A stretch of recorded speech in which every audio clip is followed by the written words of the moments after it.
Happy Thursday, America. Kiki sliding in right as the flag fell. See I that? mean, just whew, I was having trouble logging on, man. right across the buoy line. It's the Idle Zone Syndicate, and we are on episode 87. That's a feat in itself, ain't it, bub? Yeah, for for a bunch of rednecks like us, 87 episodes. That's pretty awesome. You know, I like that term you just used, is sliding in across the buoy line as soon as the clock struck. I'm usually, 5-10 minutes early, or at least try to be. Mm-hmm. I take a lot of pride in it. Yeah, I hear you. Me too. But I have been known to, maybe skate in about 10 seconds a little bit, little soon. So That's kind of how I do it. it kind of makes things interesting a little bit, if you ask me. That's how I do the check-ins of the tournament too. Just trim her high and let her fly, baby. Last one in, baby. Last one in. Except for Failer, who fishes the boat ramp while you're trying to load. Yeah, that kind of takes, in my opinion, that kind of takes all the excitement out of it. I want to be at like Sailboat Bridge at 2:55. You know what I mean? Mm-hmm.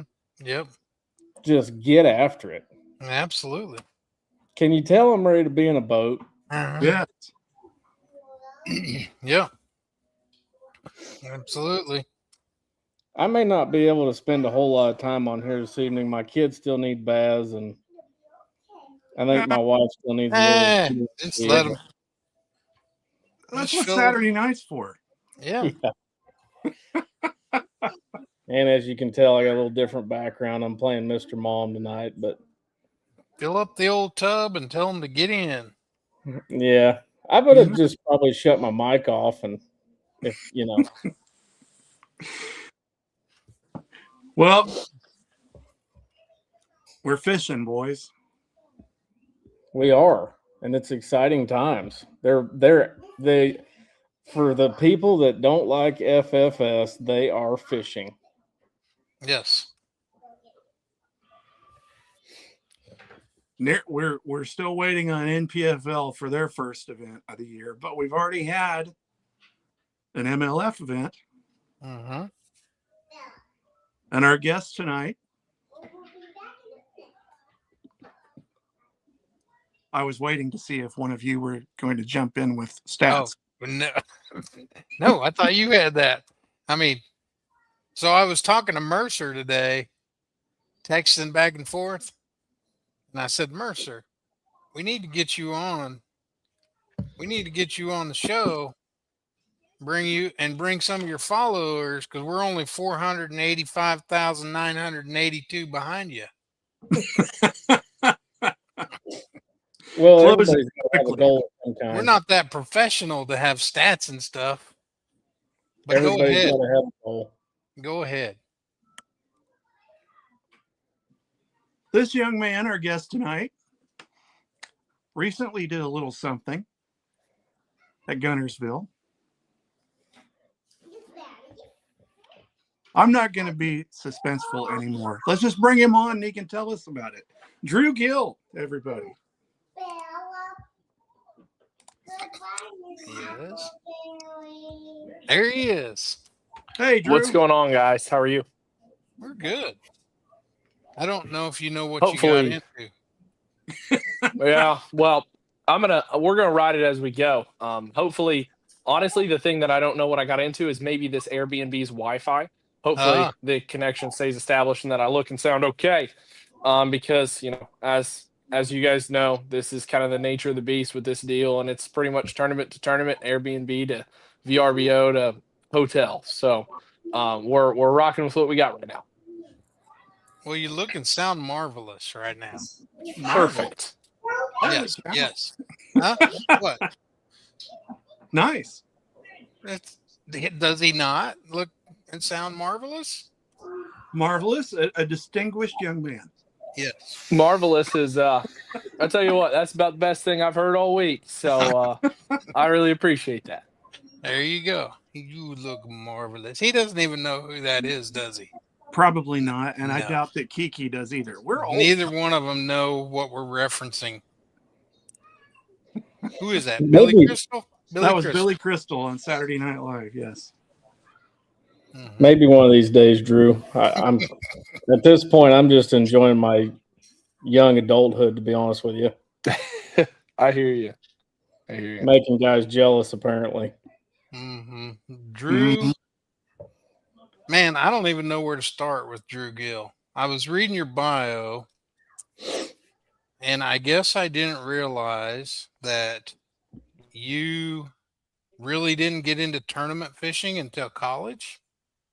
So that is, I'm gonna be honest, that needs some editing because basically a lot of the information in the bios are kind of based on information given via like phone calls. And so I remember that phone call that I gave, and it was kind of scattered and all over the place. It was a little bit misleading. I Mm-hmm. started tournament fishing. Hardcore tournament fishing, I really didn't, when I say hardcore, I'm talking like national level, like I'm driving 4+ hours to go to a tournament. That didn't start for me until college. But I fished a lot of stuff through early in high school. But a lot of the stuff I started with was local. I didn't really start with high school tournaments, and I got into that late in high school, junior, senior year. But early on, I was like 14, I think, when I fished my first tournament with my dad. But I didn't start out fishing a bunch of tournaments, and I didn't fish on a national level at all until college. So I definitely got a later start than some of the guys you're seeing. I mean, you look at like a Tucker Smith. I mean, guys that are groomed from a young age to be good at this and to go out there and chase that dream, man, they're so incredible. Mm-hmm. And so to get a late start on it and to catch myself up to speed enough to get where I am now is something that I'm super, super grateful for because I had to have a lot of things go my way. Sure. Our last guest last week was Sam Hangy. I don't know if you know Mhm. him. I know Sam. Yeah. So I fished with him when he was and in Arbor. yeah, and he didn't really get into hardcore tournament fishing until college either. He didn't get into tournament fishing at all. So I thought that was pretty unique. And then when I read your bio, and I thought you guys were kind of the same, but you sort of are. You didn't really. Yeah, definitely similarities. So how much? So there are people in the world that would say you're the guru of scoping right now. Like you're the guy. You're the guy. So did you learn that in high school or did you learn that in college? So let's go back. Let's go to like the scope timeline, if you will. When it really started to gain traction and gain notoriety as like, oh, this isn't just a crappie fishing tool. This is going to play big. Was when Cody Huff went and won. I think it was a Bassmaster College event, and then he went back and won the Toyota at Toledo Bend the week or two after. Mhm. Back-to-back tournaments, blow them out. Wasn't even close. And then Cody went on one. It was either a regular Toyota or it may have been the Toyota Championship at Table Rock that year. And like it just brought national level notoriety to the ability to use forward facing sonar to catch bass. And early on, I remember when I was thinking about getting it, my grandpa was like, "Are you looking to get into crappie fishing?" And I was like, "No, I figured just seeing underwater would be helpful." And he was like, "Well, this is a crappie fishing tool." And I was like, "Oh, dang!" I started looking into it. I'm like, I think seeing underwater might be helpful regardless. So, but early on, there just wasn't a lot we knew about it. So that was kind of what it was viewed at. And then once he started doing that, it gained some national level notoriety. And I saw it come in, and I was a senior in high school when it really started gaining traction. And so when that happened, I was like, man, the amount I could learn on this just to catch myself up to speed and really know what's going on underwater is tremendous. And so I got into it. I actually I had a 2001 Ranger that I had repowered that I fished out of, and my parents promised me my entire childhood. They're like, when you graduate high school, whatever, we'll let you pick somewhere that we can go on a trip or whatever. And so I had to talk my sisters into being okay with saying, hey, maybe let's not go on a trip. I really want this live scope thing. And they were like, they weren't so sure at first because they wanted to go on a vacation or whatever. And I was like, I think I can talk them into getting me live scope. And so my parents bought me that first transducer. for that boat. And I mean, like back then for me, going from high school into college, I was working for $7 an hour and cutting grass. Like to bite off a $1,500 expense for that transducer and black box, that was something back then. And so I did that, and I was like, man, it cost me whatever $700 at the time, $800 to go somewhere for a week and fish and just make enough casts to garner some information. I was like, if I had scope and I could see underwater, the amount I could learn in such a short time would be pretty incredible. It would end up, saving me money of just driving to places and making a gazillion casts. And so I wanted to learn really fast. That was kind of what got me into it. So really, I didn't start playing it in tournaments until my freshman year of college, and that was my first year of fishing, tournaments abroad. That was my first year of having scope in tournaments, and so like it just kind of went hand in hand. Where as I was learning all of these places that I'd never been, I was also learning, the do's, don'ts, and what have you, with forward-facing sonar and with being able to actually see fish while you're fishing. Absolutely. Kind of concurrent. Yeah. So the last two guests we've had have shot total holes in all these old guys like myself. I don't feel this way, but I'm an old guy. So I reference other old guys like this that say, oh, these kids, they grew up, using that. You can't learn it that fast. And I mean, you did, and so did Sam, in a relatively short amount of time compared to me or Danny, who'd been fishing for 40 years. You learned in a relatively short amount of time. Yeah, and that is true. I would say the one thing that I'll say in 100% support of these guys, and one thing I've noticed in myself over the last year or two, is when you build up a cache of information and knowledge over time, there are going to be in that knowledge base, there are going to be holes or things that you assume or believe that may not exactly be true. But you have a pretty big knowledge base of what is true just because you've caught bass doing it. So that knowledge base kind of has to be reconstructed when something that game changing comes out that allows you to see underwater. You got to kind of be able to have a blank slate, and it's hard to have a blank slate, man. When you spend so many days on the water, it's really hard to ever recapture that ability to view things from a perfectly open perspective. The other thing is that I've noticed over the last 2 years is I fish 20 plus tournaments a year. And back in college, the college was putting up the entry fee. The college was footing the bill for me to go to tournaments. And so it was nothing for me to make a ridiculous gamble to try to learn something. And if it didn't pan out, oh, well, it was the college's money. It wasn't my own. And now fishing tournaments where I'm footing the bill for the entry fee, where I'm paying for my expenses to travel to and from tournaments, where I'm paying for every time something breaks because I did something dumb.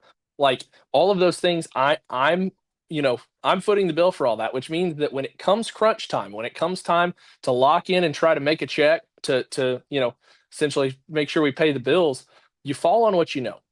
And it's really hard to learn new things when you don't have a bunch of expendable time to go waste a bunch of time. Like one thing that I noticed, when we were at Gunnersville was, man, my offshore shallow grass fishing game is just not where I'd like it to be. I was able to figure something out late in the tournament, but I didn't have anything going into it. And I was like, man, if I'm in a situation like that and I actually have a deal going on going into the tournament, like it was kind of sketchy. It was touch and go to get through the qualifying round. And I ended up getting in touch with them later in the week. But, I almost cost myself winning the tournament by botching day one without scope. And like you notice those holes, but like when I think about it, I'm like, okay, what can I do to go fill those holes? Man, I don't have a ton of time for me to go spend days fishing a place, like Gunnersville to learn that process. And I totally, like, from their perspective, we got to learn fast, but college fishing and not, fishing for providing for our families, is a big reason why we were able to learn that so fast. And I, like these guys, it does take time. It takes a lot of time. And I notice with myself, I get pretty risk averse in tournaments, and I fall back on what I know. And that's something it's hard to overcome. And it's something that's really, it's kind of part of what preserves your ability to fish for a living, but it's a two-edged sword, because it's also the very thing that keeps you from being able to make great leaps and bounds when crazy changes happen. Let me defend you for just a second, because you said something developed during the day in that Gunnersville event, and you did figure a little something out in the shallower grass. But it kind of blows my mind how shallow those fish were this time of year to begin with. So it's, from the outside looking in, I was in shock that they were getting bit up that shallow to begin with. You know what I mean? 100%. And like Jacob, I mean, like going back and looking at the tournament, there were so many people that were catching them in like back channels, like out of the current, off the main river, in water that was a couple degrees colder than what the main river water was. Like, Yeah. like where Jacob Walker was catching them at the end of the championship round, that water was 3 degrees colder than the main river water. It was way off the current. It was even shallower than where it was like 2 feet of water or so where he was fishing. I was fishing like 4 or 5.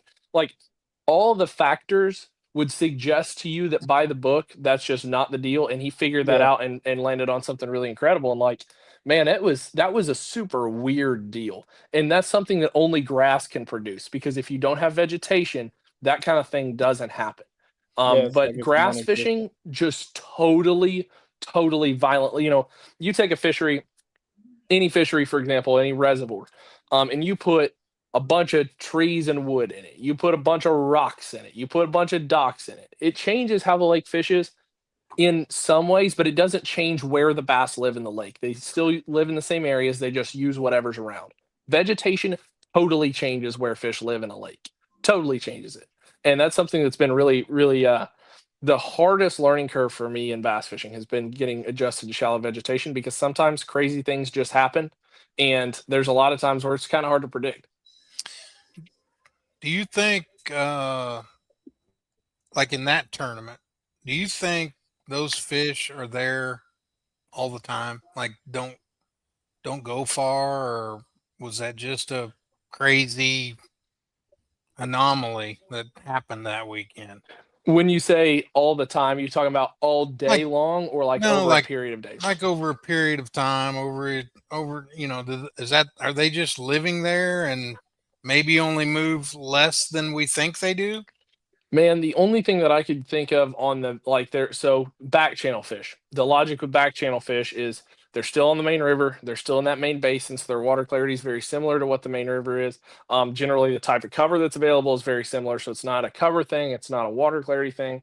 Water temperature is a little cooler, which would not tend in the winter for me to believe that it leads in a positive direction. The only thing I could think of is maybe there were some fish. So we had a lot of rain leading up to the tournament. And the current was much higher at the beginning of the week, because of that rain. And I think the plausible argument that I could make here, and this is purely, conjecture, but is that there were fish that were living on the main river that when the current kicked up, they were displaced, and they the water was cold. They didn't want to be living in the current super aggressively. So they essentially just very, moderately displaced by a few hundred yards just to get on the back side of the bar out of the current. But the current's the only factor that I feel like could play a big role there. So I would say that like the fish, you saw the guys smash them in the qualifying round, knockout round. I watched a little bit of live today and saw people catch them in that same section on that same kind of stuff. And I think part of it, I think they can be there for extended periods of time for sure.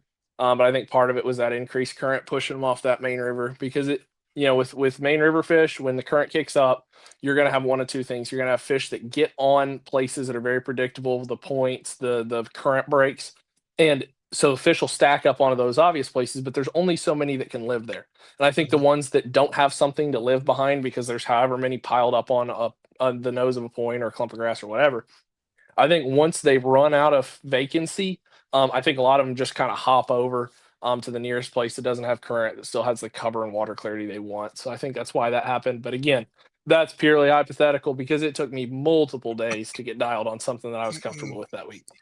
Yeah, it makes sense though. I mean, that does make sense to me.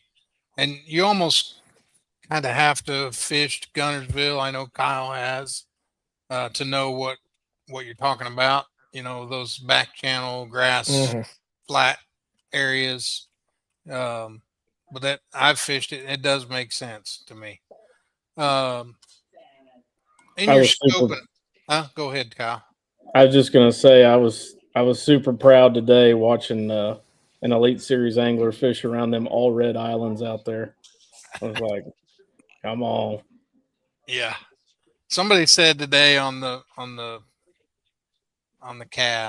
broadcast that I bet Gunnersville is the most photographed place that has the background blacked out than any other lake in America.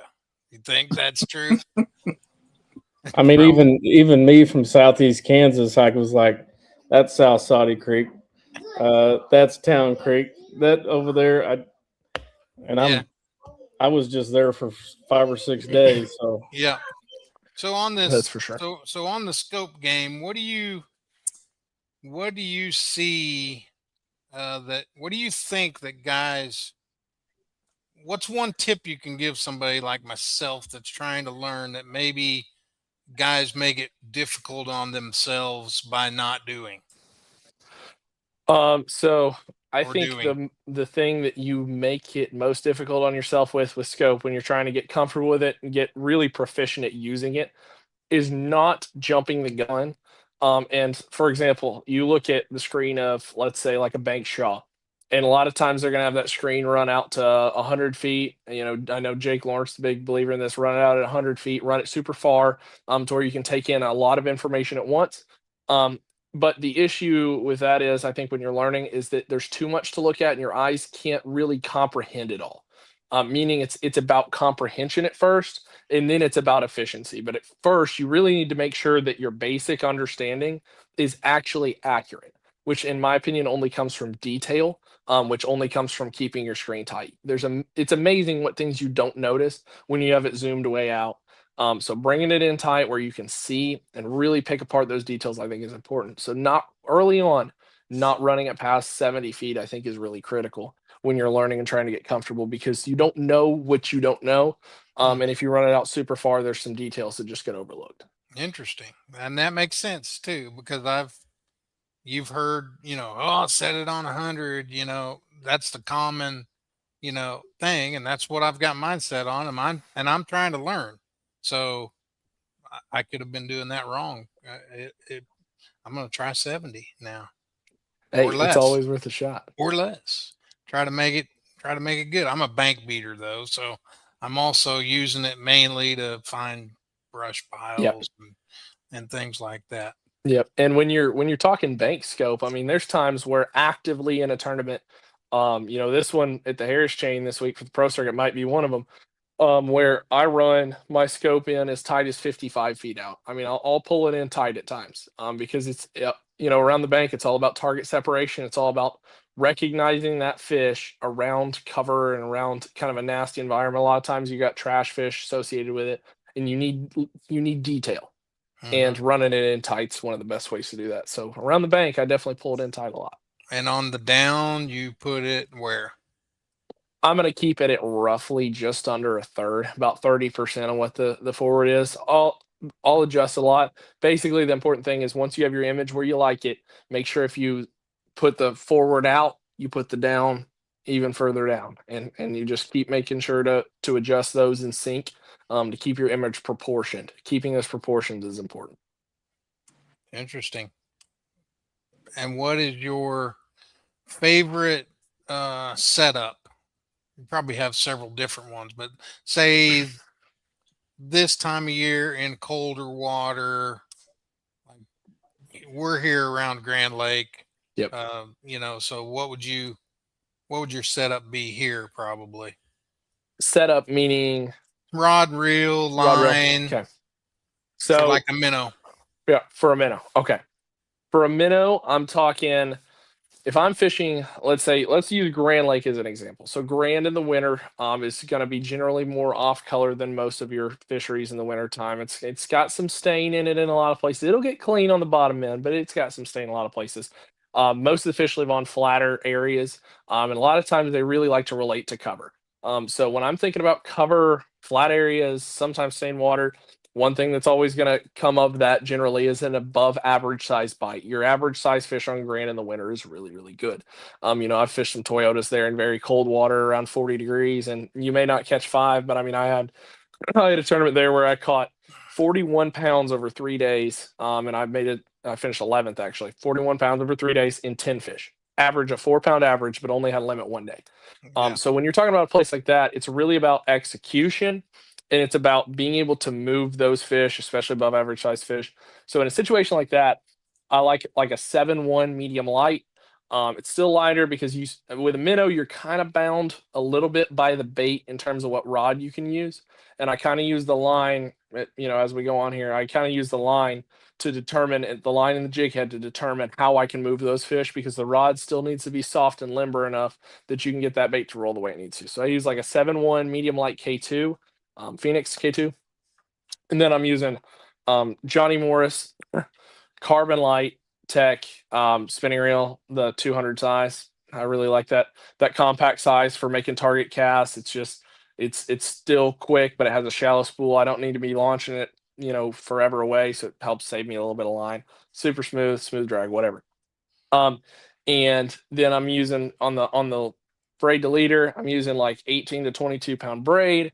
I'm using generally in that situation, I'm gonna use 12 or 14 pound Seaguar Grand Max fluorocarbon leader. I like that Grand Max because it's super thin. It's the thinnest fluorocarbon on the market by diameter per its line rating. So 12 pound, 14 pound, whatever. I like using that thinner Grand Max for that leader because it allows that bait to have the mobility it needs to have. Your line diameter is what restricts that mobility. So I want that minnow to be able to roll the way it needs to. The minnow is going to be oftentimes our big bite spotlight minnow because it's hollow, so it stays very flat in the water, so you can fish it super slow. Because of the winter, sometimes you gotta you still want it to roll and flash a lot, but you aren't moving it very far over distance, and that's what causes it to sag if the bait doesn't float or have the physics stay flat. So staying flat, keeping that posture flat is important. Love that spotlight minnow for that. Big bite jerk minnow. A big minnow is good in the wintertime too. It just depends on the size of the fish, the water color, different factors. But I'm always going to have a smaller minnow and a big minnow on the deck, and I'm going to kind of play with both of them, see which one's best for that day. And with the jig head, I think an important part is just never exceeding 2/0.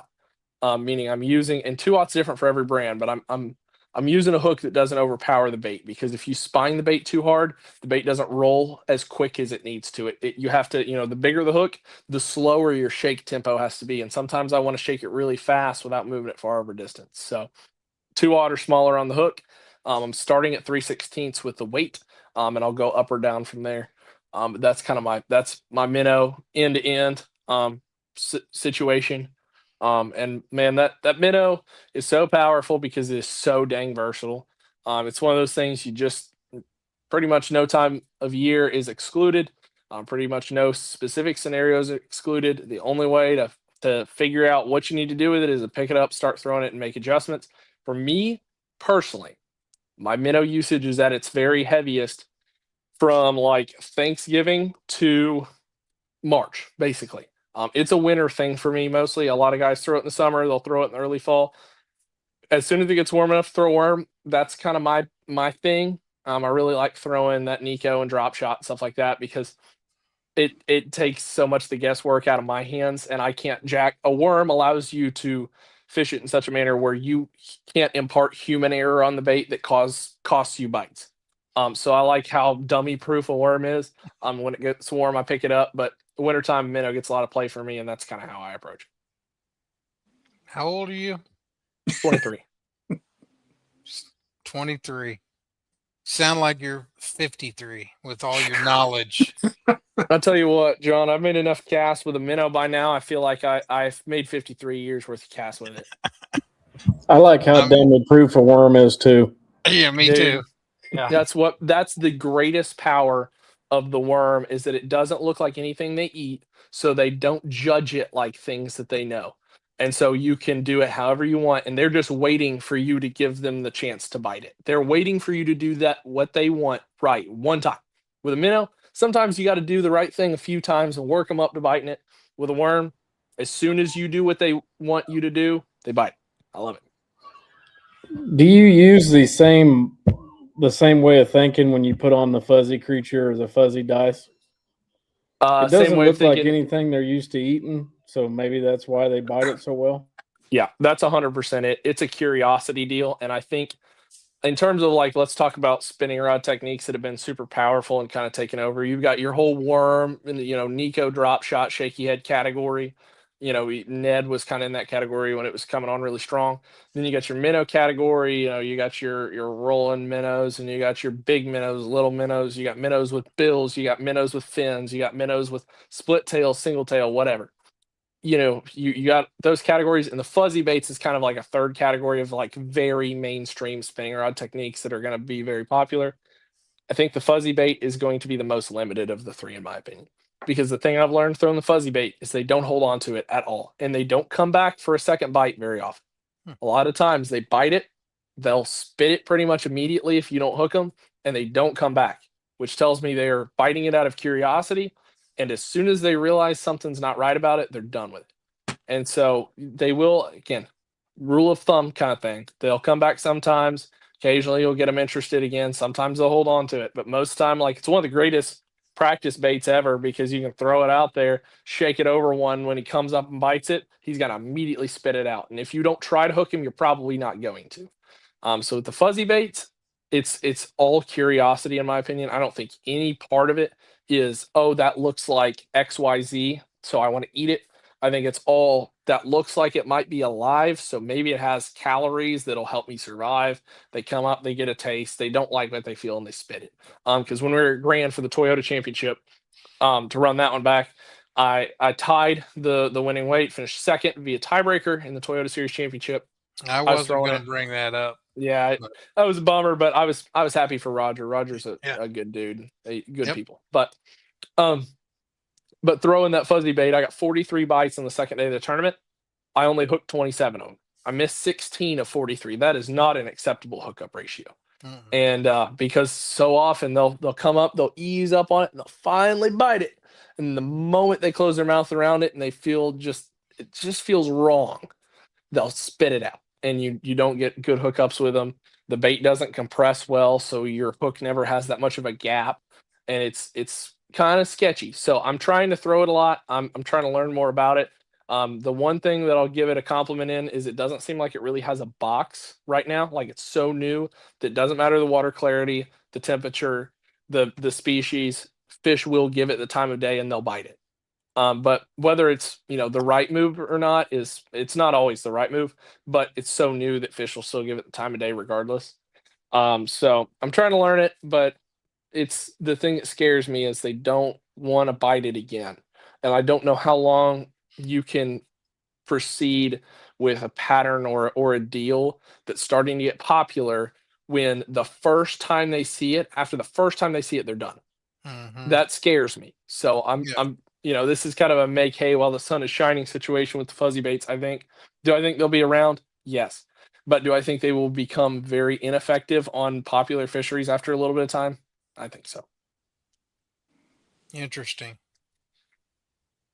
Do you think that it has something to do with the hook that you're not getting hookups, or Yeah, and does the somebody main need to develop a different hook for it? I we don't really, I mean, it's hard to name a bait that's a sphere or, Mhm. something like it, a cube, whatever it may be. There's very few baits that, like, no matter where you put the hook, it is still impeded by a very dense, very symmetrical object. Mhm. And it really, really, takes away from the ability for that bait to, because most of our baits, it's hard to think of a bait that doesn't have a flat element to it in terms of soft plastics that allows that bait to move or compress in a manner that would allow you to hook fish better, or a bait where the hook is not embedded as part of the bait, meaning the hook is at least halfway or part way back in the bait. A lot of the time it's at the front of it, just because it's not Mhm. like we have some ridiculous, like, usable hook where you could go dead through the middle of a bait like that and actually still have bite, because then the bait would just be resting in the bite of the hook. So right now it's just there's not a real good hook solution where you get bit and hook fish. because either you got to use a hook solution that costs you bites or one that costs you landing fish. Very, very interesting. First time I've heard any of that talked about.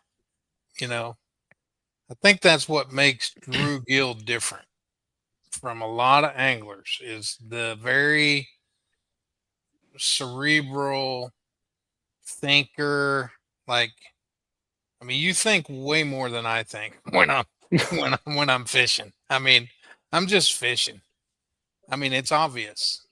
Like, And I think part of it is a lot of us. I think a lot of us have a similar train of thought on a lot of things. Like you do that, in your head, you throw that bait out there, you get a few bites and you miss them, and you go, man, there has to be a better way. You make a hook adjustment, and you go, man, now I'm not getting bit. Like all of us kind of make those associations. It's just like how you sort of describe. Because like for example, trying to learn for years, you listen to a guy like John Cox, and John Cox talks about what he does, and John's like, I don't know, man, I just go fishing. I know for a fact John knows a whole lot more about bass fishing than just go fishing. yeah, Like I could get somebody off the street and be like, "Hey, you want to be part of a social experiment? I'll give you a bass boat. I'll teach you how to cast, and then you can just go fishing. I'll give you all the baits that you need. I'll tie them on for you. Just go fishing and try to compete." That's not at all how it works. And all of us have that kind of core understanding and thought process. It's just that some people illustrate it different than others. So yeah. that's just kind of my take on it. It sounds a lot more complicated than it is sometimes, but I think if you want to repeat successes in bass fishing and in life, you really got to be good at understanding the reasons why it happened. Because it's really hard to repeat things that you don't understand the process of, or you can't illustrate the process of yourself and really analyze the details. And I've been fortunate enough that a very analytical approach has done me well over the years, because that analysis factor has played a big role in catching me up with a lot of people that have been around and done it for a very long time. Is making sure that my decisions are based in a lot of fact and not a lot of assumption or hope or dreams. Making sure it's based in a lot of truth, and that's been really important, just to not trudge in the mire of what I want. Because man, when you get on the water, we all have things that we'd rather catch them doing than other things, and it's really hard to fight yourself on that. So that the analytical part of it is it keeps me in line, because we all have feelings about how we fish or what we like to do, and being super numbers oriented, detail oriented, helps straighten you out, because as people we're naturally emotional, and we want things. So details help. Yeah, absolutely. I got told just today, make a decision on facts, not emotion. Sounds a lot simpler than it is. It is. It is true. True. But sometimes you got to keep telling yourself that. Yep. Is there a technique or a way that you do not like to catch them? If you have to do it, you're like, oh man, I can do this, but I don't enjoy it. So fun fishing, my answer is no. Fun fishing, man, I'll catch them anyway I like to or have to, because I like catching fish. Like for me, it's just all about catching bass. I love catching as many as I can catch, and I love getting bit. So for me, fun fishing, no, there's not really a way fun fishing that I don't like fishing. In a tournament, though, the way I don't like fishing is pretty much always driven by, how many factors can I put in my own control, and what are the odds that when I get a bite that I connect with the fish and land it. And so all the techniques that I pretty much hate in tournaments are all based around, my ability to essentially, the techniques that I hate throwing in tournaments are, to rattle off a few. I don't like big heavy baits like a spoon. They lose a lot of fish, you miss a lot of fish. If I can avoid them, I do. I don't really love a chatterbait. Everyone throws a chatterbait. It's really hard for me to elevate myself throwing a chatterbait over other people past cast selection. So if we're talking about just baits as a bait problem, I don't love a chatterbait. I do throw it. It's absolutely like a player in a lot of tournaments and a major one. But because of the prevalence of it, I try to avoid it when I can. And then I would say another one that I try to avoid is kind of situational, but throwing a frog around matted cover. It's fun in fun fishing, but it's a very low success rate percentage wise. And I really try to avoid it in a tournament when I can, because you're going to get a lot of missed bites. You're going to be inefficient via the cover and environment just slows you down so dramatically. And you're going to lose fish because of the cover. So for me, it's pretty much all based around what gets me to that final goal of doing well. But fun fishing, there's not a single technique that I don't enjoy. Like if they're biting it, I want to be doing it. I'm not going to forgo, catching 50 of them on, let's say it's chatterbait. I'm not going to forgo catching 50 of them on a chatterbait to go catch 12 of them because I want to go skip a jig under docks. Like I'm just not going to. I want to go catch fish. That's why I do it. That's why I drop my boat in the water that day, is because I want to go catch it. So fun fishing, I never have a preference, but in a tournament, there are some things I'd like to avoid. That being said, if they're eating a spoon and nothing else, I'm throwing a spoon. If they're if they're eating a frog through a mat and that's the only way you can get a bite, I'm throwing a frog. It's one of those things where I will do what I have to. But for me in a tournament, I try to avoid things that really set me up for disaster and disappointment.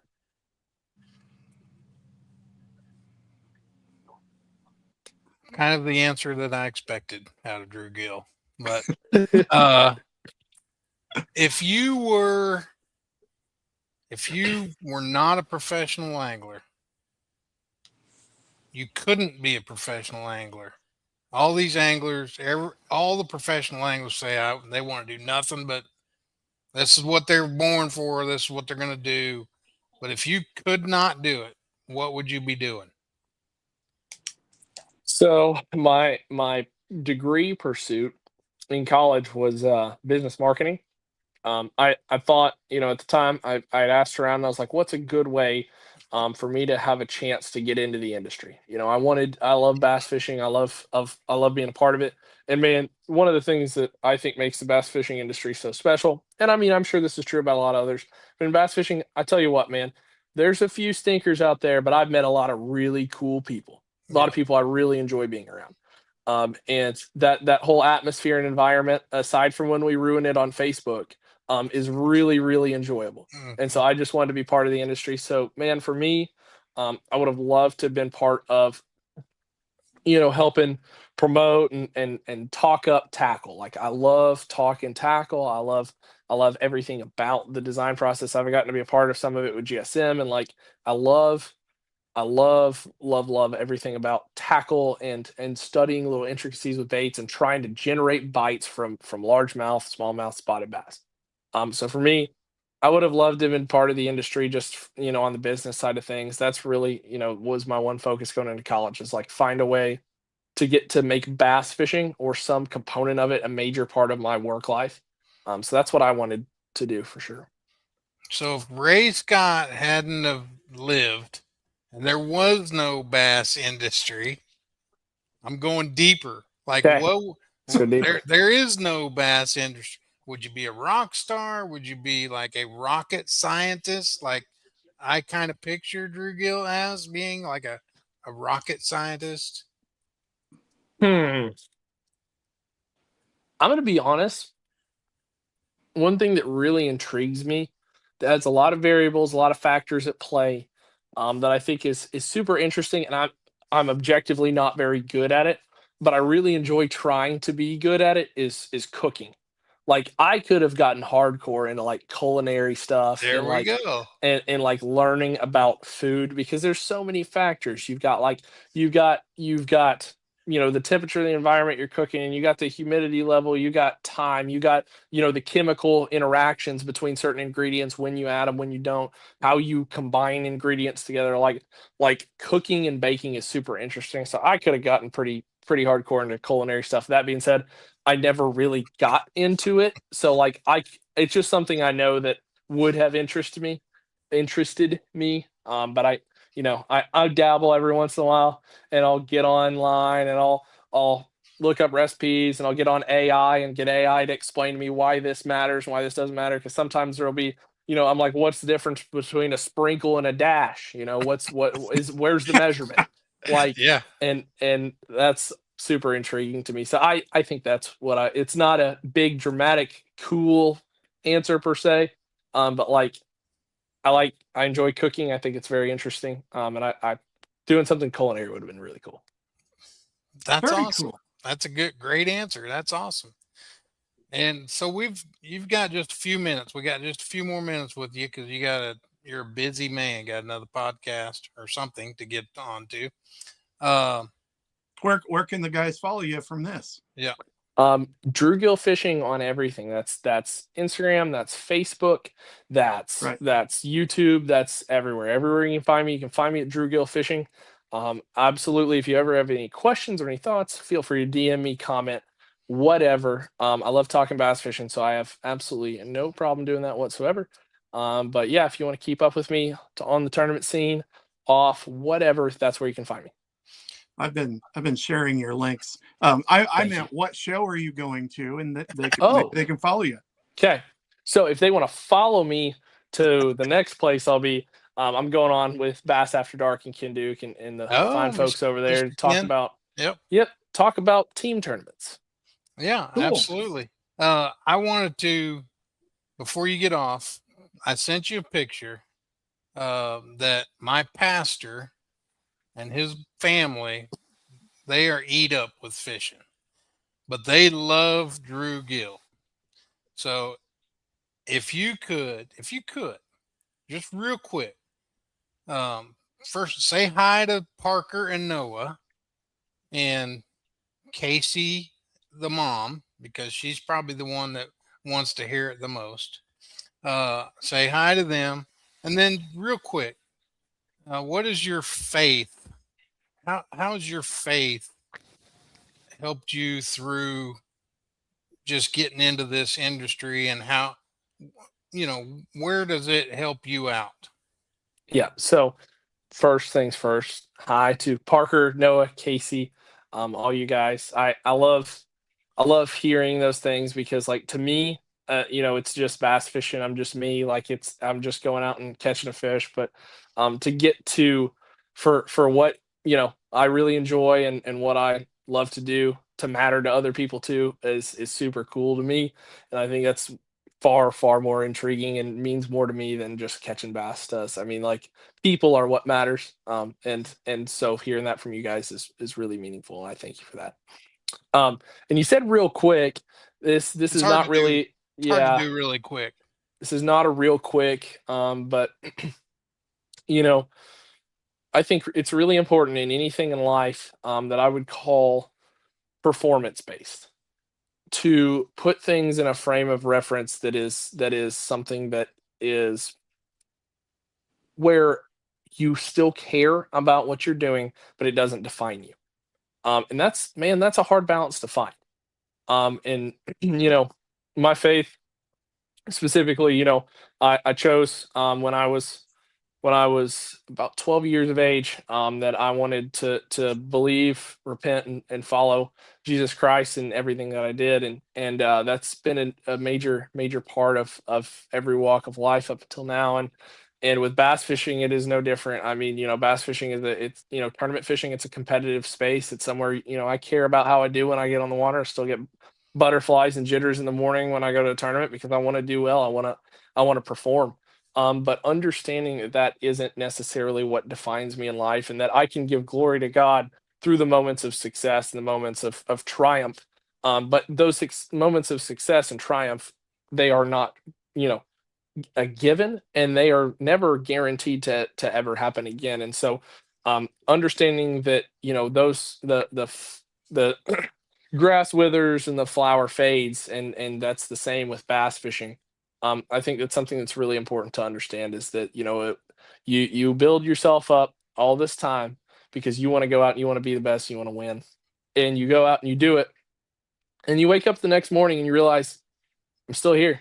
Life is still life, and other than I might be however many dollars more fortunate than I was the day before.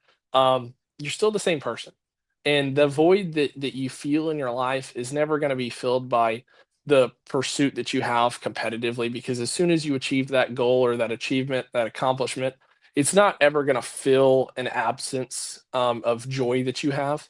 And I think really the biggest part for me that's allowed me to persevere, even when it's tough, because bass fishing can be tough, is understanding that my value doesn't come from it, my worth doesn't come from it, and the greatest joy that I can experience in my life is never going to come from just catching bass. Because if it does, man, sometimes they just don't bite. What do you do then? Mm-hmm. Well said, young man. Thanks, sir. I will let you get off of here. Tell Ken Duke that we said hi. Will do. Especially me. We've had many. Ken Duke and I have had many good-hearted battles.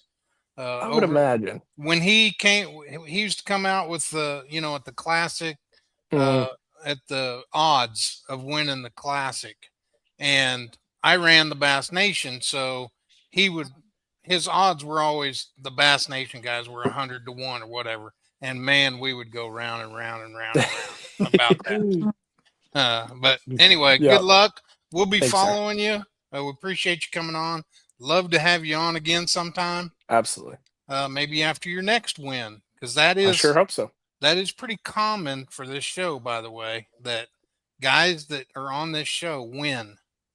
Well, Tucker Smith was on 3 times last year. Hey, then let's just rack it up. I hear you. Thank you, guys. Thanks, Drew. Thank you, Drew.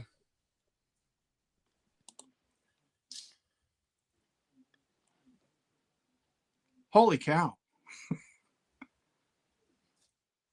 That guy.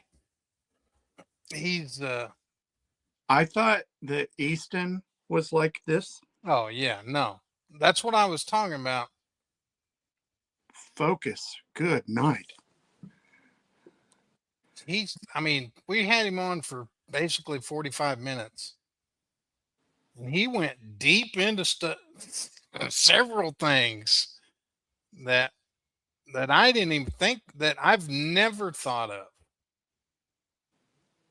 in my 60 years of life, 61 years of life. I've never thought of any of that.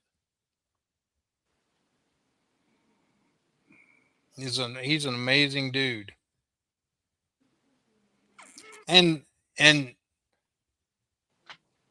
right off the bat, when we start talking about scoping,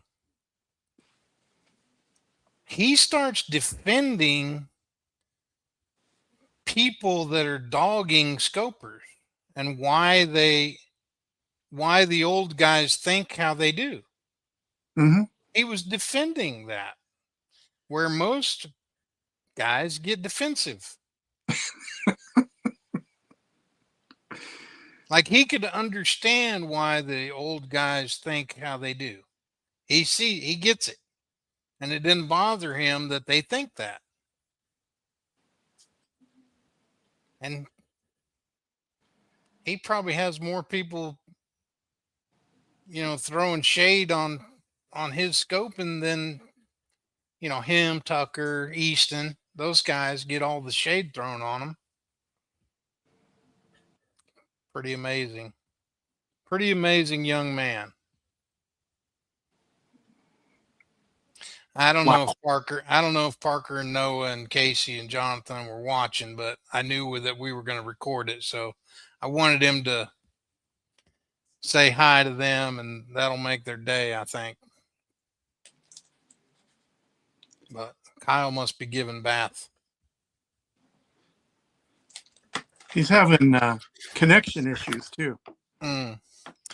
So let's go back. We got a couple questions. We probably, and sorry folks for probably not getting to, if there were some questions that you wanted to ask Drew. We only had him for like 45 minutes, so we didn't really get into any questions if there was any. I did see Brandon Ackerson ask a question about how John Cox had -1 pound. There is only one way for John Cox to have -1 pound, and 0 fish. And people immediately, like, I've seen all this crap on Facebook. He was DQ'd. They're not telling you why, blah, blah, blah, blah, blah, blah. No.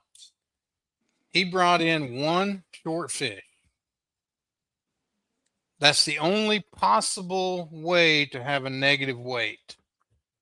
The other penalties, the late penalties don't apply. Like if you had 5 pounds and you were 10 minutes late, your weight just goes to 0. You know, if you were, even if you were DQ'd for the day, your weight would go to 0, not -1. The only possible way to have a -1 pound is if you only had 1 fish and you brought it in and it was short. So you lose that fish, which gives you 0 weight and a pound. So you have -1 pound. And how do I know this?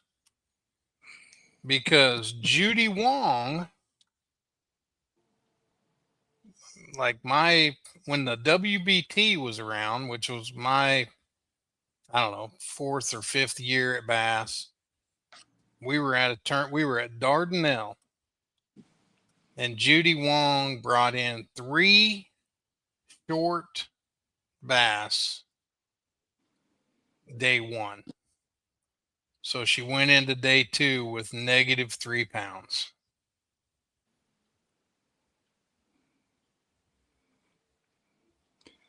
But that's how it happens. That's how it happens.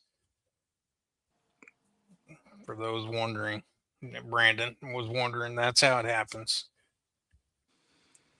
Brandon, I couldn't get these guys to sponsor me in your fantasy fishing league, so maybe next year.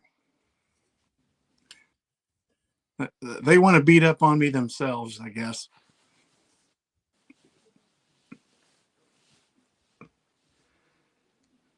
Somebody didn't enter. Who didn't enter? Kyle? Yeah, Crank. Cranker? He forgot to make his picks. I don't even know how my picks did today. I don't remember who I picked.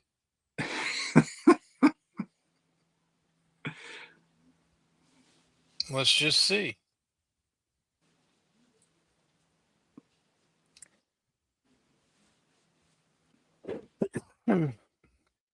But yeah, that's they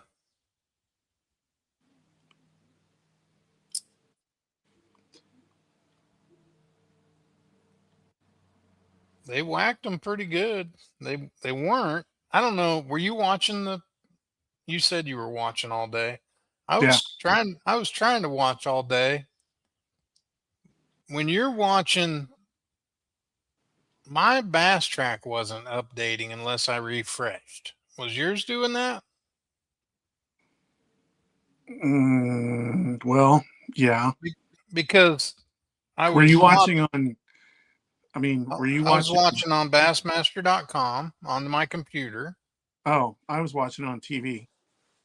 I was watching on the computer, and I could see on the screen the graphics were showing the top 10, and and that was up to date, but it wasn't matching the Bass Track on the computer unless I refreshed.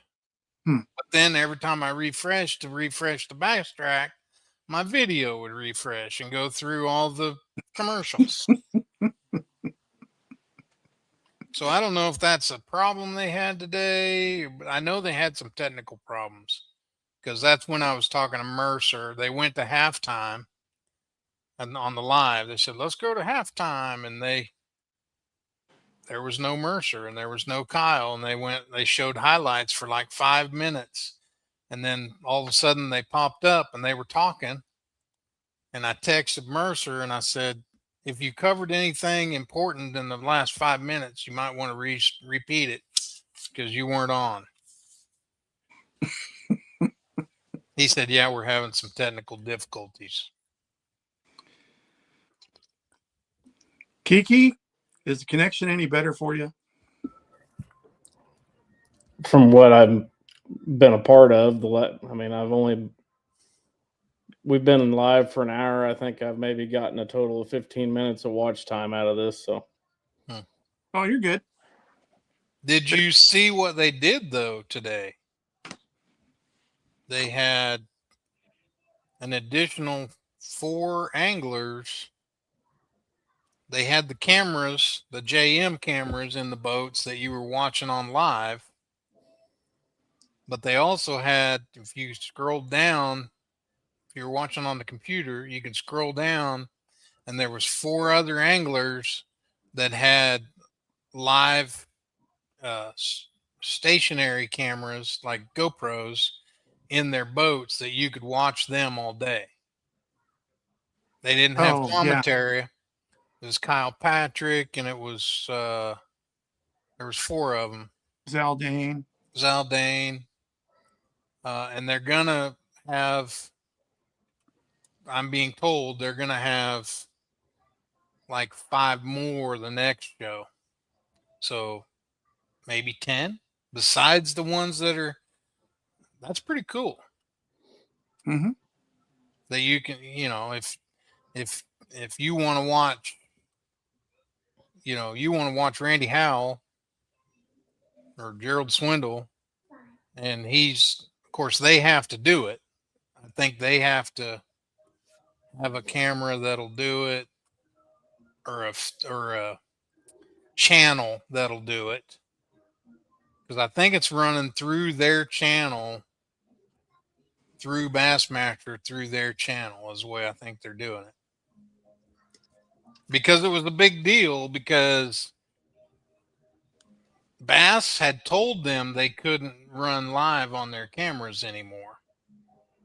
And several of them threw a fit and said, we don't care what Bass says, we're going to run them. Matt Robertson was one of them. And I think they must have got that worked out a little bit to where they're going to let some of them do it. I don't think they're going to let them all do it, but I think they're going to let some of them do it each show, each tournament. Which I think that's cool. We won't have any commentary, and that may be better. Like seriously, I watched Kyle Patrick for a while, and he had a mic on and everything. Like you could hear him talking. He was talking to other anglers that were around him. He got into it with an angler at one point. So I think it was pretty cool.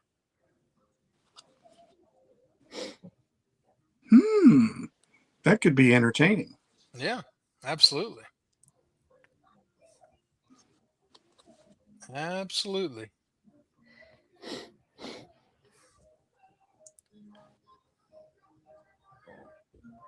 What else is going on? Well, you've got a little jackpot this weekend, don't you? I do. Little derby Saturday. If you want, if you're up for it, come down. $100. Pay 80%. Put in wherever you want. Got to sign up. Got to pay cash here tomorrow, or at Honey Creek tomorrow, or at Wolf Creek Saturday morning at 6. Put in anywhere you want. Lines in. You can't move or make a cast before 7:30 in the morning. Lines out at 3:30. Back at Wolf Creek before 4:30, and we'll weigh your fish. I think it's going to be nice weather. It's going to be like 60. Should have a pretty good turnout, I think. This one is forward-facing sonar is allowed. 2 weeks we'll have another one where it's not allowed. We'll see what kind of turnout we get for that one. And in between that, we have the I think it's called the Grand Lake Outdoor and Fishing Show, Hunting and Outdoor Show. No, that's not what it's called.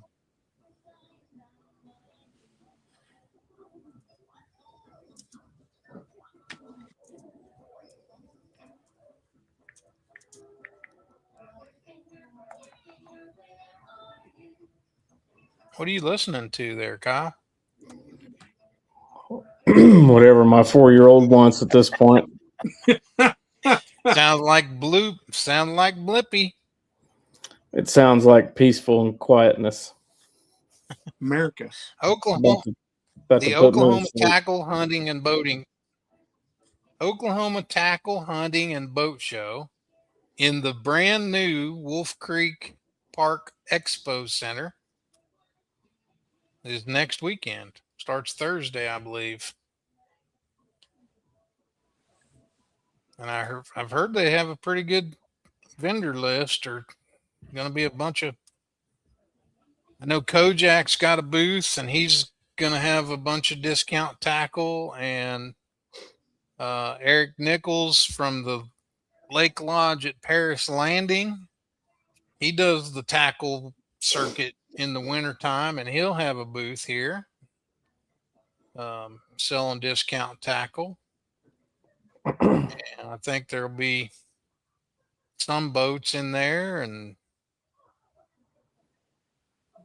a lot of, I don't know how many other vendors, but I heard it was pretty full. So, and they're going to have a tournament. I don't know much about this tournament they're going to have, but I know you had to have fished a team trail of some sort last year and made their championship. And that's the qualifying process. So you can enter, I think it's like $325 per team. If you made the Future Bass Championship, you can fish it. I didn't fish anything that I made the championship for, so I can't fish. And my boat's not here anyway. It's in the detail shop.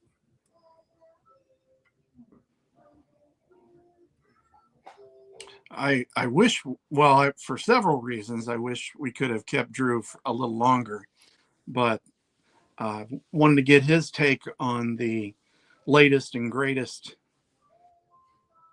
showcase tournament event this coming October. So I saw that he did an announcement on it. He had a plaque. He had a trophy from this organization.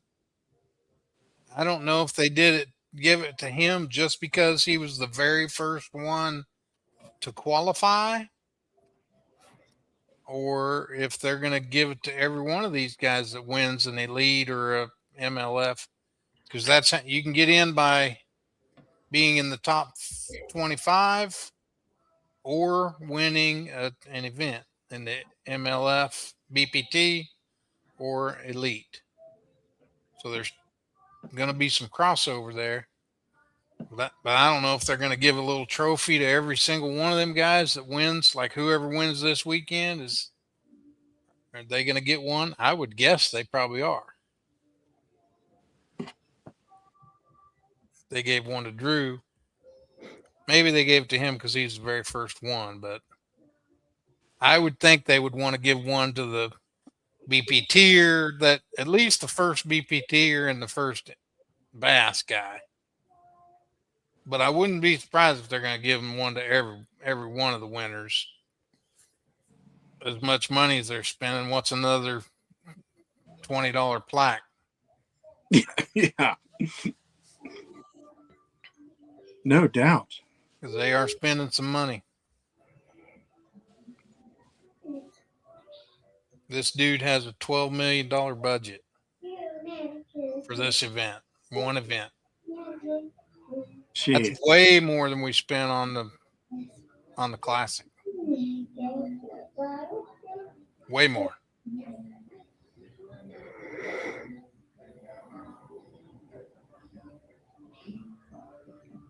So that gives you an idea.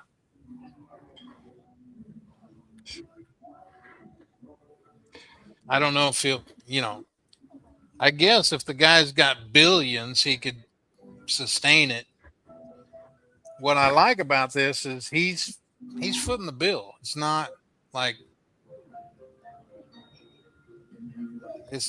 we'll do this if we get Like total opposite of this dual threat fishing thing that nobody even knows if they're going to be able to cash their checks. This guy's got the money and he's like, I'm paying for it. I'm just putting it up. Wow.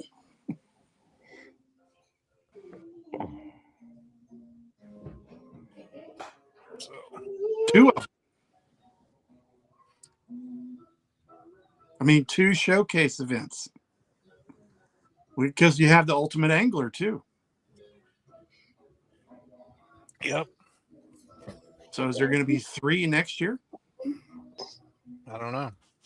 Hi. Hello. Hi there, Juju. What are you watching over there on the TV? Cocomelon.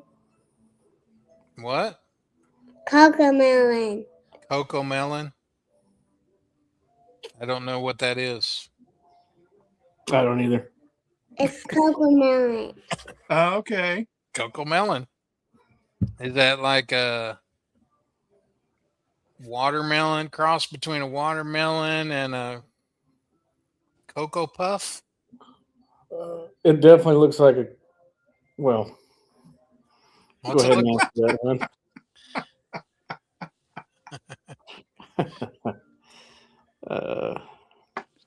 Get myself in trouble. No answer. Just watching. Yep. She was watching. She's looking at herself, probably. Yeah, you need to see if you totally enlarge the picture here. Check this out. Oh, there you are. Got nice hair. Looks like maybe your dad bathed you this evening in your hair. Looks like Dad forgot where the brush was. Sure Geez, did you brush it with a rake? Yeah, it's bad. Pretty scary in the mornings. I bet. I'm not here very many mornings, but it's Guess pretty what? scary on Saturdays and Sundays. I slept in my own bed 3 times. Oh, you did? Yeah. Is that Yep. unusual? Let's calculate that out. Now I'm gonna do it 4 times, and then I'm gonna do it this many times. Yeah, so we're going to take 365 and we're going to multiply by 4. And then we're going to subtract 3 out of all those days. I'm gonna get Well, this much. Well, my Yes. grandson Brooks, that's like So 8, I'm gonna do this much. still this one? hasn't slept that many times.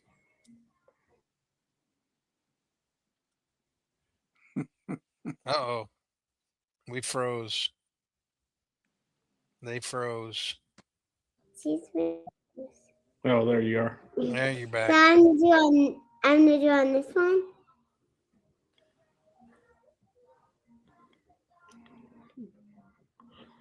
You're supposed to be counting. I was going to say, how many is that? 15. Watch. 1, 2, Oh, boy. 3, 4, 5, 6, 7, 8, 9, 10. Very This good. This is 10. Okay. I'm Guess what? sleeping in my own bed 10 times. Awesome. You went a free trip to the couch because you counted to 10. Ready? Awesome. 1, 2, 1, 2, 10.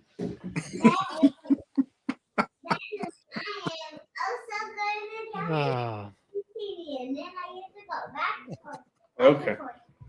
All right.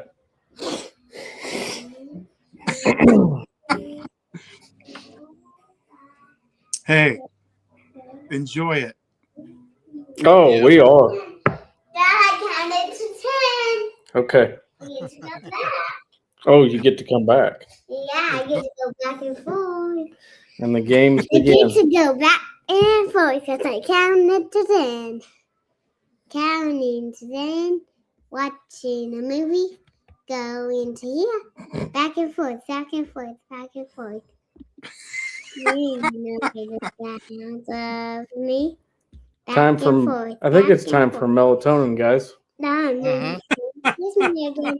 1, 2, 3, 4, 5, 6. Well, my fantasy team is in bad shape.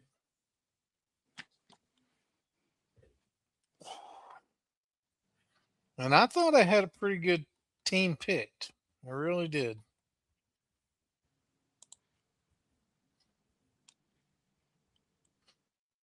Well, let's see how. We should go over who we picked. There's still a chance. There's still got a chance. Hey, I'm not last. Who am I last? No, you're first. I'm first. How many people are in our group? 4? 9. Man, we're sorry. If I'm in first with my team, that is not good. You're at 814. Kiki's at 813. Oh, Jim Vielhauer is at 806, and I'm at 800. well, Then Fitzwater, Kibbe, Ellen Kreitz, Matt Gnoth, and Brandon Ackerson. well, we should have got in Ackerson's thing. We'd be beating him. Dang it. Who do you got? Who do you have? Let's compare. Oh, We'll see if I can see if Kyle can catch me or not.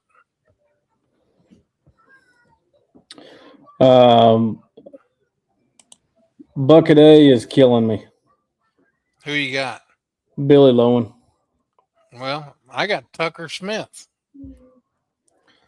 And he's in 76th place. Yeah, Billy's in 93rd. I got Lester and B. I got Kyle Welcher. It's my only good one so far. See, Brandon's in 12th. Who'd you have? Who'd you have, Danny? Who'd you have in A? Let's go through A and go through all 3 of ours. Tucker. Okay. So And you then and Kyle me. Welter. Okay. You and I are the same there. Where's Welcher at? 18th. Yeah, so I'm beating you guys a little bit there. C. Bucket C. Who you got? Scott Canterbury. That's who I got. 45th place. Mm-hmm. Who do you have?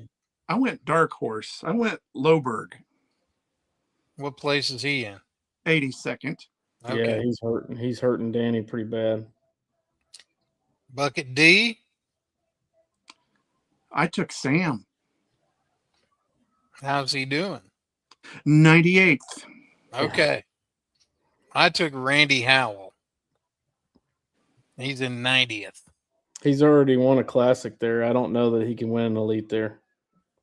It's a bad omen, I think, or something. I don't know. I picked somebody that I figured would get bit. Who's that? Greg Hackney. What place is he in? 47th, mid-pack. He's above the cut right now. And who you got in E?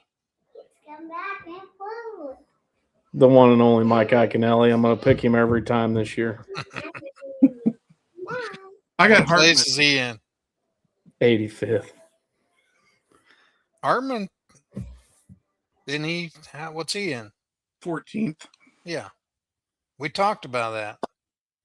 I picked Mark Menendez, and he's right in mid-pack at 51. So that's interesting. Did y'all do the other games? Yeah. All right, let's look at them then. So I tried. Let's look at the pick'ems. I tried to do the other ones, and boy, did I screw that up. How can you? I didn't understand how to do the. I did Pick 'em? the drain the lake one. Yeah. And it only shows me picking one person.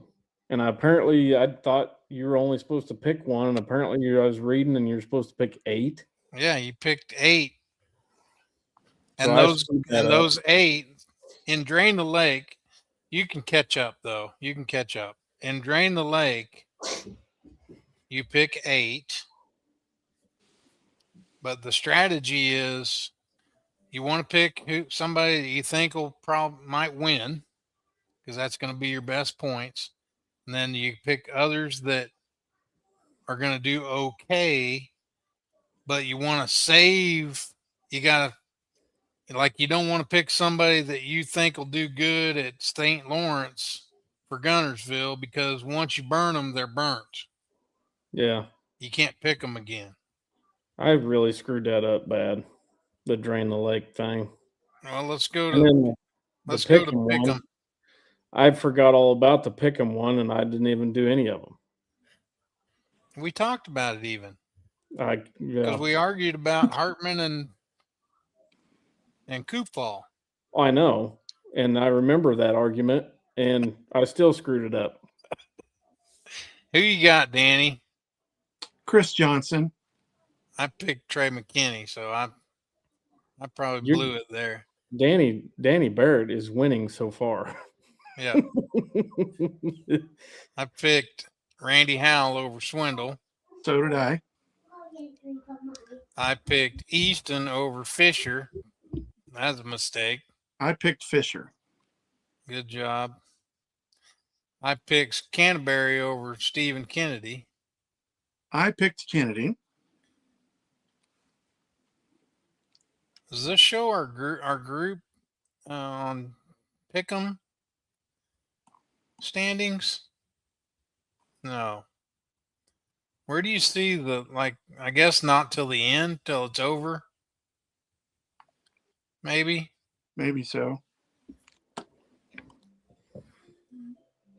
Hold on, let me get back there because I was kind of surprised about a couple of them today that completely. Tristan and Aaron. Who'd you pick there? Tristan. Me too. I picked Hartman. I picked Koopfall. Then you picked Hartman in your other one, but picked Koopfall in this one? Yep. And I picked Bill Lowen over John Garrett. So did I. You guys are so wishy-washy on your picks, it ain't even funny. Okay. But I mean, I guess it's strategy, right? So What are you talking about?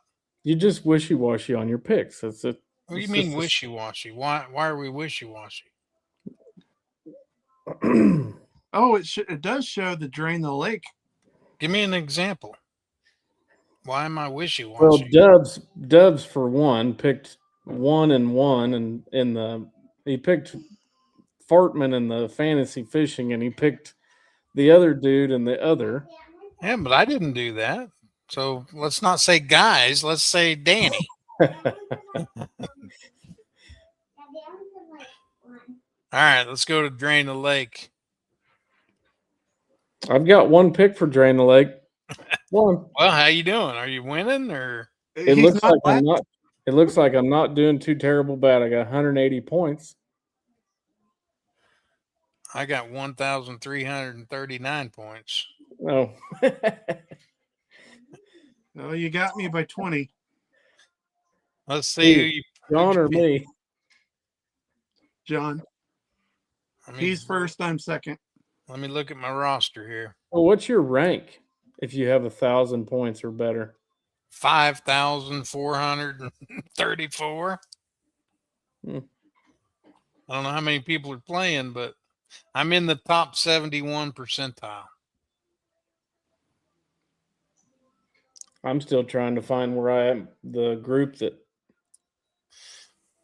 idle zone thing. Who'd you pick, Danny? Let's see how close we were. On which one now? On the Drain the Lake. Drain the Lake. Let me get there. Wish I'd have picked some of these in my regular one.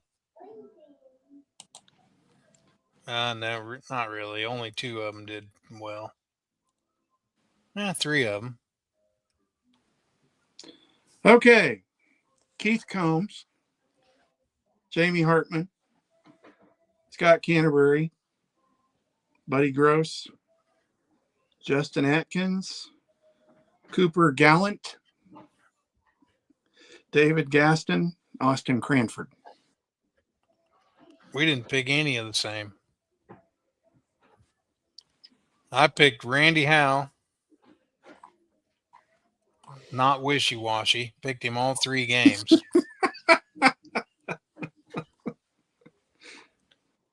I picked Big Russ Lane. He's in 15th place.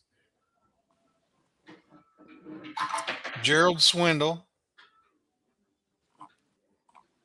Hunter Shryock, he's in 13th. Wes Logan, 17th. Logan Parks, 49th, right in the middle. I picked our buddy Bo Browning, 96th place. Yeah, he's not starting off the year very hot. But And he's got- and Andrew Loberg, hopefully 82nd. Hopefully Bo does a little bit better tomorrow and makes up some ground. Yeah. Well, those are our picks for anybody that cares. We need to remember to. When's the next tournament? We need to remember to talk about them like the week prior. The next tournament is next week. So we need to pick them this week. They're going to Logan Martin right after they leave Gunnersville. So we can't. That's the bad thing about us being on Thursday. We can't pick them until after this tournament's over. Yeah, so we can't. You're not allowed to cheat. So we can't well, we can't. I guess we could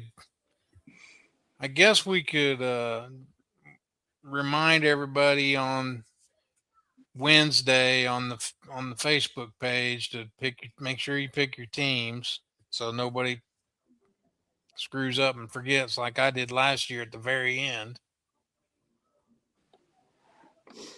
And then not changing the subject, but did anybody watch Jeff Gustafson's recap of day 1 on Facebook? I didn't.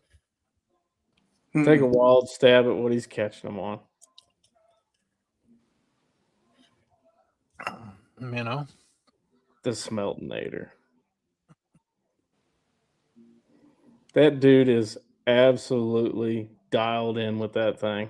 Mm-hmm. It's unreal. I saw some pictures on Bassmaster.com today when I was at lunch, and he had a spinning rod in his hand reeling in 4-pounders with it, and dumb. I was just like, wow. Doesn't need to. I think if I was down there, I'd be reeling in a red rattle trap. Red side. Around, and I'd be fighting off that pro that I saw around them islands there, mouth all red.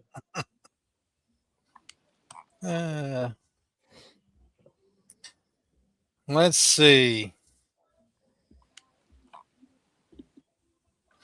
That cracked me up about John Cox, though. What he said. What did John Cox say? He said, no, not John Cox. What Drew Gill said about John Cox. Oh, yeah. Well, you don't just go fishing. He goes, I'll take anybody. I'll give them a boat. I'll give them all the baits. I'll tie on their lures. I'll do everything. You can't just go fishing and catch them.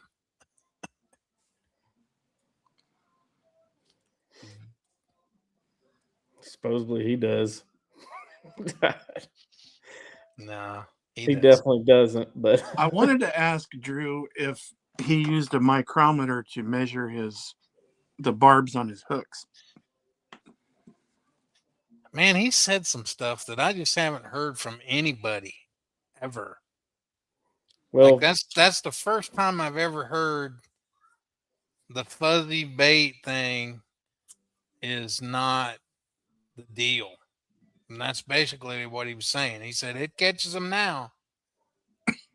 But, if that's true, and I have no reason to doubt Drew Gill as the foremost expert of forward-facing sonar. I started that whole deal, that comment. If That it's true I that they asked that just bite question it and I and they didn't even won't get to come listen back, to his answer. huh? I asked him the question. I didn't even get to listen to his answer. I had the black circle of death the whole time. He just basically said that fish will bite it one time, and then they know that they like immediately spit it out Because it feels funny in their mouth or 'cause it's something. just not right. Yeah. It's just not right. I think sometimes as anglers and as people with money burning holes in our wallets, we get goaded into things. Mm-hmm. And An I've awful been, lot of tackle is designed to catch the angler. I have Yeah. officially been goaded into the fuzzy dice. I have like 6 of them in my boat, Well, they're not. but They that's haven't like made their 2 way to packs. That's like the. 2 packs. They haven't made their way to the boat yet because I'm Guys, like, mine's in there, but I'm like, I bought them and I'm like, I'm gonna, because after watching the college bracket is when I bought them.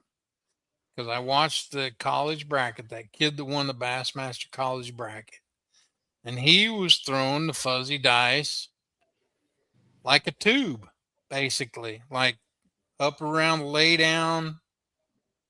And I'm like, well, heck, I can do that. And so I bought me a couple packs of them, Strike King, Tumbleweed, or tumbleweed. whatever it is, Mm-hmm. and never tried it. Thought about it. There's a couple times I thought, I'm going to try it. I never did. The only reason why I haven't bought the tumbleweeds yet is because they're already on sale everywhere I go. Yeah. It's like, Well, I mean, that's because people buy them and they can't catch fish with them, so they don't buy anymore. But I don't think that has to do with the tumbleweed. I think that has to do with me not knowing how to fish it. yeah, I think it's got a lot to do with the part of the country too. Mm-hmm. Hmm. Brandon must have got on and got right off. I answered the question, but he never.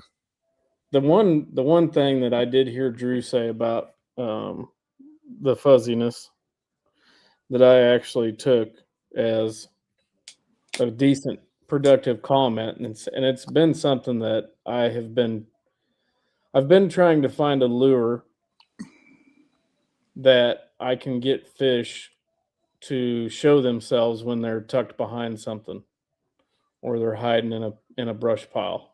Mm-hmm. You know what I'm saying? Mm-hmm. Got a whole bunch of lures in my tackle box. I got a whole bunch of plastic worms. I've got all this stuff, this crap. But I don't honestly have one lure that I can be like, I'm going to tie it on and I'm going to get that fish to show himself if he's there. Yeah. And I've thought that this $21 and some change fuzzy dice bait, I don't know. You spent about $15 more than I would have spent. I'm just kind of hoping that maybe you tie it on, it's like this glow ball that the trout at Bennett Springs they look at and they go, I'm at least going to show myself. You know what I mean? Yeah. One thing I picked up that I'm going to definitely try is what he thinks learners are doing wrong. And it makes a lot of sense for what he said, is just trying to look too far out. Like, why do I have it set on 100 when I'm looking at a tree that's 50, and it's way more clear if I set it at 50 than it is if I set it at 100. Yeah, I agree. I mean, one of the things that I've always done is I try to keep the distance and the depth approximately the same. So that way the objects that I'm looking at stay the same size on the screen. And I've always been one to not have a whole lot of confidence that I'm the most accurate casting person whenever I'm in the middle of nowhere. So and all me too. Active target's great and everything, but I usually very, very seldom ever run mine past 80. Yeah. So he said 2/3. So is what you should run your down at, Yeah, just according to to him. So like you have a moderately full if screen it's of at if it's at watercolor. 100, if it's at 100, you run it at like 65. If the Well, depth, I think he's just basically he wants 2/3 of his screen to be the water column, is what he's saying. So if you're in 30 foot of water, you run it at say 20 foot deep. See what I'm saying? yeah, yeah, And that's because obviously if you're in 10 foot of water, you're running it at 30 foot deep, you're going to have this much of your screen is going to be the water column. You can't even see what you're doing. You know what I right, mean? So yeah, uh-huh.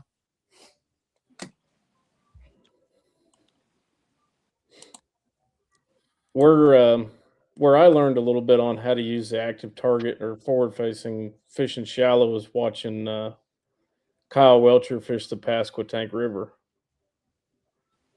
If you really paid close attention to him, he was using his forward facing sonar to catch bedding bass.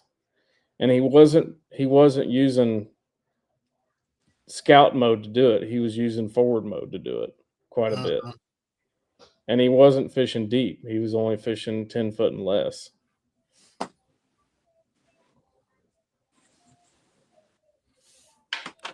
Yeah. And with all that said, I still suck at it. So Yeah. Still don't know what I'm doing. I mean, we're also comparing ourselves to, or I say I suck. I'm comparing myself to even like the Preston Cooks of the world. Because in my little region in southeast Kansas, him and those names are the best, Yeah.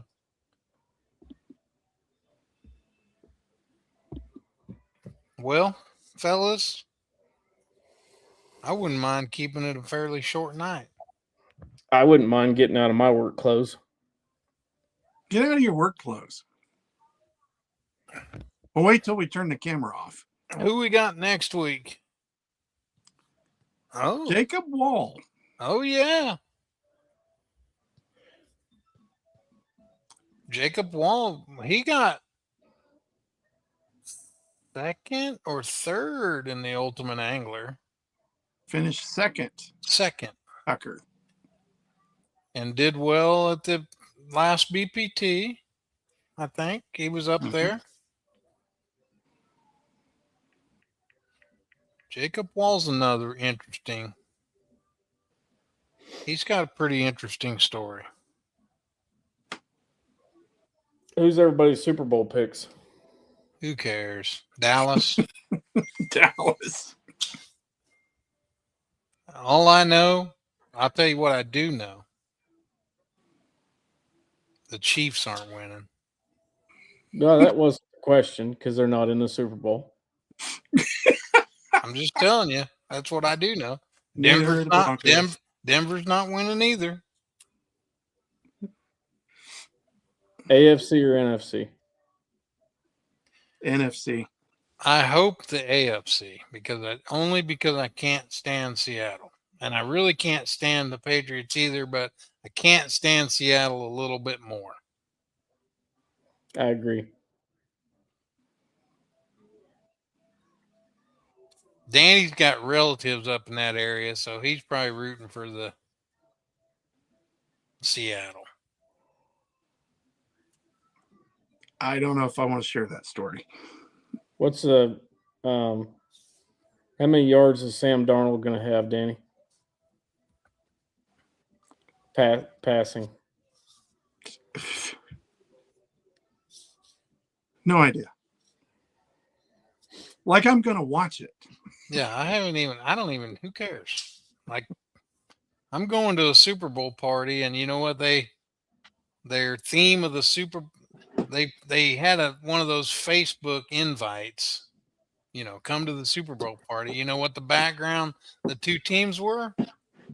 Chiefs, Dallas.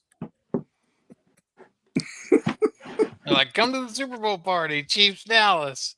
Like nobody cares. That doesn't even make any sense. Was like the two worst teams in the AFC? Let's celebrate them or something. Nobody cares about the ones that are in it. Which I'm not gonna halftime sit here show and are you watching? I'm not acting like I care who's in it either at this point, and I think it's. Are you watching a halftime show? And which one? I don't even know who's. I don't know who Bad Bunny is or whatever. That's why you watch the other one. I don't. Kid Rock. I don't. I don't know if I'll even make it to halftime. We'll just.